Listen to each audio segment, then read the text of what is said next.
welcome to World Now at 4.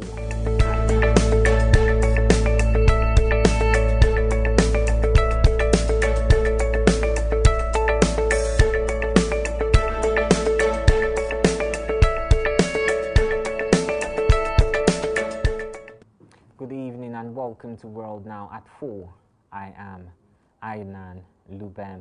First, let's talk at the headlines. On the headlines, Fire Service CG restricts officers from interstate duties. On the international scene, Ghanaian president denies writing Tinubu over Obi's candidature. Former Pakistan PM aide faced sedition charges. On Sport Africa to back FIFA president's bid for re-election. Now to the news in detail. Nigeria's President Muhammadu Buhari has called on political leaders to stay focused and uphold the ultimate objective of promoting the interest of the country, saying Nigeria cannot afford another civil war. Buhari made a call in Abuja while receiving former state chairman of the defunct Congress for Progressive Change, that is CPC. The president stated that the self-centeredness that led to the loss of about 1 million lives between 1967 and 1970 must not be allowed to repeat itself, stressing that the CPC was funded on the bedrock of patriotism and loyalty to the unity of Nigeria. Our main objective is the Federal Republic of Nigeria. We are human beings. We have our weaknesses, and I assure you that the patriotism in us is hard-earned. We have gone through all the troubles from 15th of January 1966 to date. You know what I mean by this. We kill about 1 million of ourselves in order to keep this country together. I don't think there can be any practical experience more than that. While asking all members of the defunct CPC and political leaders to always be mindful of the larger picture by working towards preserving the unity, peace and integrity of the nation, Buhari thanked them for the merger that led to the ruling All Progressives Congress, that is the APC. Also speaking, chairman of the forum and former chairman of the party in Niger State, Umar Shaibu, described the president as a patriarch of the CPC, adding that the party had maintained all its structures across the country.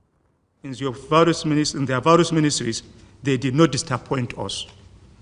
For example, in the Justice Ministry, we have speedy dispensation of justice, general justice reform, and fight against corruption.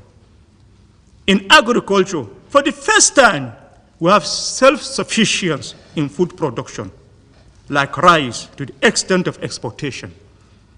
In aviation, we have general improvement in the infrastructure in all the airports of this country. In humanitarian affairs ministry, there has never been social intervention program as like the one present. Yes. There are too many to mention. Yes. Furthermore, we are not unaware of the enormity of the challenges inherited by this administration and the laudable achievement. Umar assured President Buhari of their loyalty, especially in the forthcoming elections. Away from that particular one, now to the officers of the Federal Fire Service have been admonished to be steadfast in their duty as they continue to protect the lives and properties of Nigerians from fire disasters across the country. This was mentioned during the 100-day celebration of the Comptroller General, that is CG of the service, Abdul Ganiyu Jaji, during a media tour across the fire stations in Abuja on Tuesday. Our correspondent Richard Badun completes the report.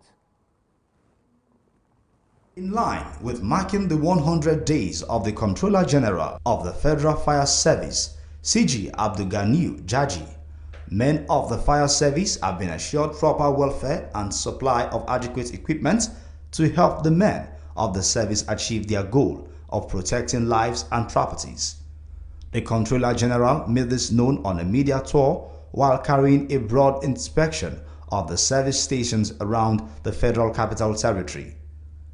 Jaji further instructed the Nyanya station he started his inspection not to extend their services to neighboring Nasarawa states, as the station is under the Federal Capital Territory Fire Service Command and not Nasarawa State. The most important aspect of this work is for you to save yourself before you save others. So in the process of going to save somebody, and the same people are planning for you, that is why the immediate past CG said, no, we don't want casualty. As a result of, we are not the one that put fire, but we are still the one that is going there to rescue you and put off the fire.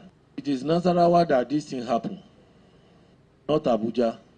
I think we can limit our firefighting until when we get the signal that if we move out of Abuja territory, nothing will happen to our men, nothing will happen to our appliances, and so on.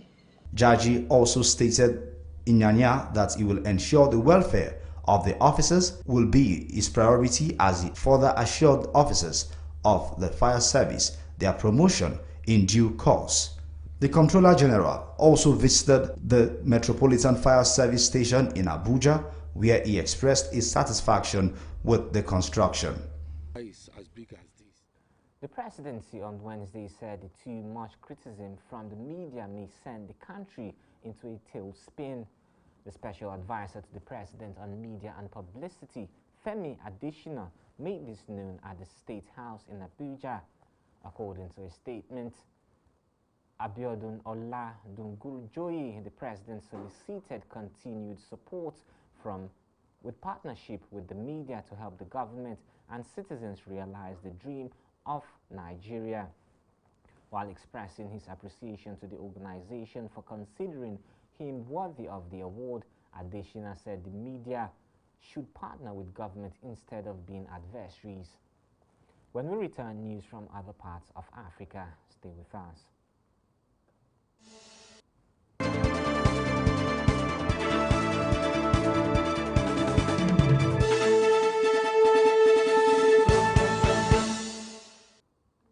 Ghanaian President Nana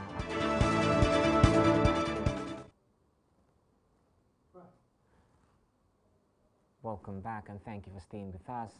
Ghanaian President Nana Akufo-Addo has denied writing a letter to the presidential candidate of the ruling All Progressives Congress, that is the APC, Bola Tinubu, asking him to give the presidential candidate of the Labour Party, that is Peter Obi, a chance in the forthcoming 2023 presidential elections, advising people via his verified social media handle to disregard the fake report. The Ghanaian president noted that his attention had been drawn to a disturbing post making the rounds on social media, where it is alleged that he wrote to the 2023 presidential candidate of the APC, Asiwaju Bola Tinubu, to give Peter Obi a chance and seek treatment for his health. Akufo-Addo also noted that he never told Tinubu to seek treatment for his health, as reported, described the rumors as completely false and mischievous with no iota of truth whatsoever. Over 800 inmates have today escaped from a prison in eastern DR Congo after gunmen staged a jailbreak in which 2 policemen were killed. According to Captain Anthony Malushayi, the military spokesman in the Benin region, armed men attacked Kwakwarang Central Prison in the town of Mutembe overnight Tuesday. Malushayi added that an unidentified Mai group carried out the attack. The term Mai refers to an ethnic self-defense organization which are legion in the Democratic Republic of Congo's troubled east. A prison source speaking on condition of not being mentioned said that out of the 872 inmates, all but 49 had escaped. The ADF has been blamed for thousands of deaths in the eastern DRC, especially in the Beni area, and for attacks in neighboring Uganda. We move to other parts of the world after this break. Don't go away.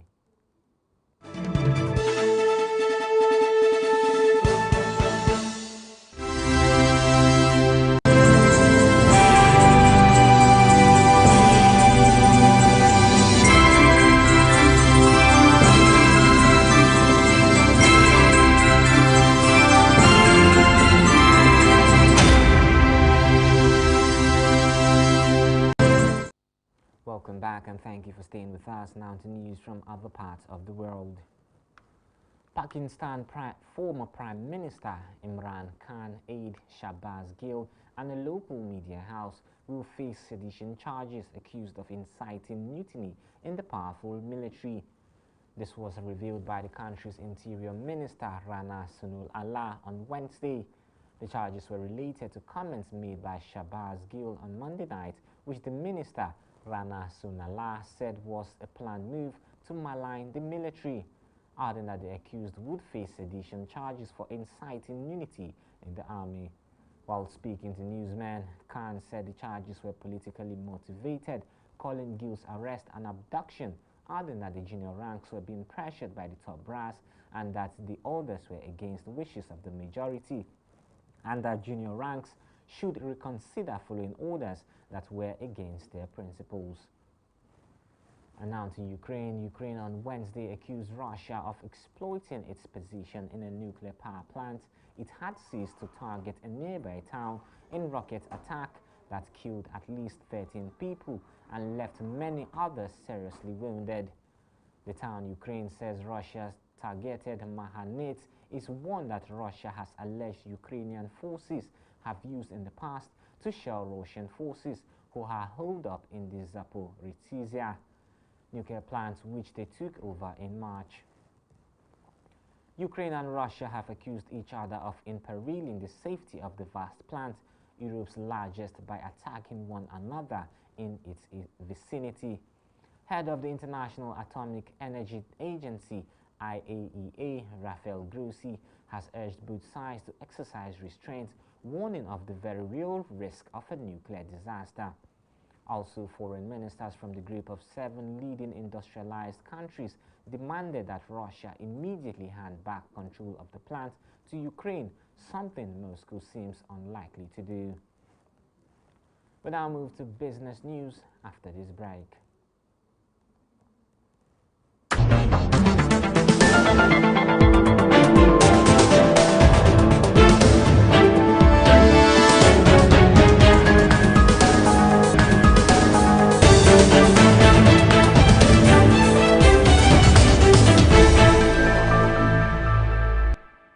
Welcome back and thank you for staying with us. Now to business news.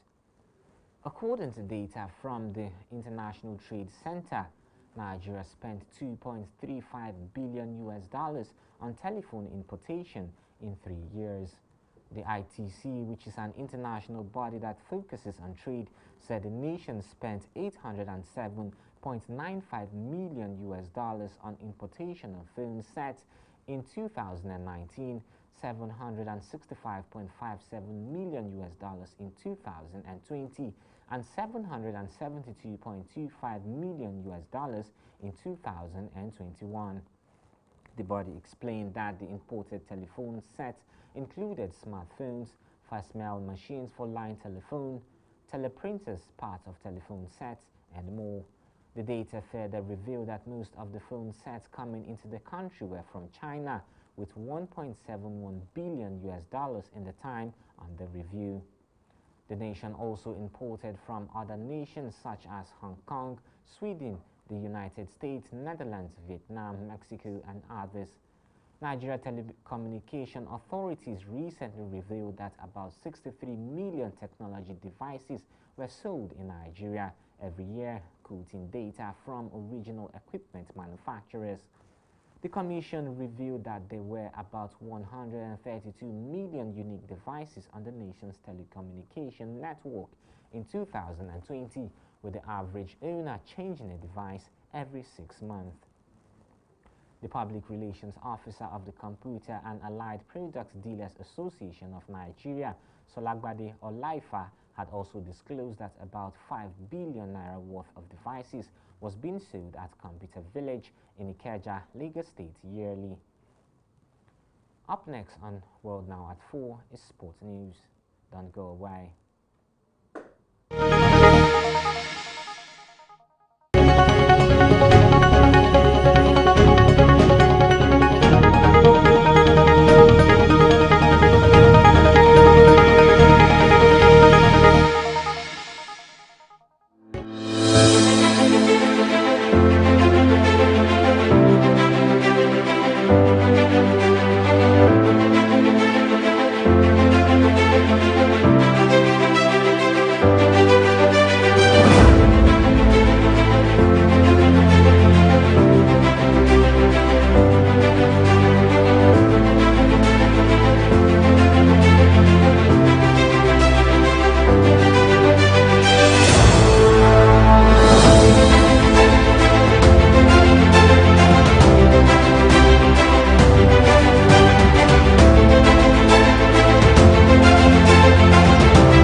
Good evening and welcome to Sports News on World Now at 4. I am Daniel Obasi. And straight into sports, where we see the Confederation of African Football, that is CAF President Patrice Motsepe, has confirmed support of African football to FIFA President Gianni Infantino in his re-election bid next year. CAF officially endorsed the candidacy of Infantino at its General Assembly in Tanzania on Wednesday, with Motsepe reiterating support from the Confederation itself and also on the behalf of member associations. However, re-elected unopposed as president of football's world governing body in 2019, Infantino is said to stand for a third term at the 73rd FIFA Congress next year. The 52-year-old Swiss Italian took to the stage in Tanzania to thank Africa for its support and pledged its continuous backing to the game on the continent. He then joined Motsepe of Africa's new Super League to launch the Africa's new Super League, which is scheduled to start in the 2023-2024 campaign, and no other candidate has yet even to declare an interest in standing in the FIFA elections. And over now, away from that, now where we see more actions coming in from leaving that world in Tanzania to Senegal, where Senegal coach Aliou Cisse says international football and the African Cup of Nations in particular should never play second fiddle to club commitment and has challenged Napoli not to buy African players. The 46-year-old's comments came after Napoli owner and president Aurelio De Laurentiis said the Italian club would avoid signing any more African players unless they agreed not to play in the continent's showpiece. And away from that one now to Manchester United, where former Manchester United player Ryan Giggs have been charged to cut for headbutting his ex-girlfriend Kate Granville. Kate claimed the Manchester United legend violently headbutted her in the face, which left her bleeding. According to reports, the incident happened almost 2 years ago in November. And that's sports news on Now at 4. Back to Aidan Luben for the rest of the news.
And that's your Wolrd Now at 4. But before we go, here are the headlines once again. On the headlines, we told you Nigeria cannot afford another civil war, says Buhari. On the international scene, we told you Ghanaian president denies writing Tinubu over Obi's candidature. Former Pakistan PM aide faced sedition charges. On sports, we told you Falconets can break the jinx, says Abiodun. Remember to visit us on Facebook at Hughes TV, Instagram at Hughes TV, follow our YouTube channel at Hughes TV. I am Aidan Lubem. Thank you for watching.